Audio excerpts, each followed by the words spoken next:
வணக்கம். கடலூர் மாவட்டம் திட்டக்குடி வட்டம் கணபதிகுறிச்சி, வெண்கரும்பூர், முருகன்குடி ஆகிய பகுதிகளில் நேற்று இரவு பெஞ்ச கனமழையினால் அறுவடைக்கு தயாராக இருந்த நெல் எல்லாமே தண்ணியில் மிதக்குது. அதெல்லாம் இன்னும் 2 நாளில் முளைச்சிரும். அப்போ இந்த பகுதியில் கடுமையாக இந்த உழவர்கள் கிட்டத்தட்ட ஏக்கருக்கு 50,000 செலவு செய்து எல்லாத்தையும் விளைவிச்சிருக்கிறாங்க. அதனால் அரசாங்கம் இந்த கணக்கில் வச்சுக்கிட்டு அவர்களுக்கு ஏக்கருக்கு 50,000 இழப்பீடு வழங்கணும்.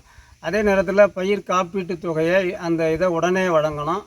அதே போல் இவங்க வாங்கியிருக்கிற அந்த பயிர்க்கடனை போர்க்கால அடிப்படையில் முழுவதுமாக தள்ளுபடி செய்ய வேண்டும் என்பதை தமிழக உழவர் சார்பாக நாங்கள் கேட்டுக்கொள்கிறோம். நன்றி.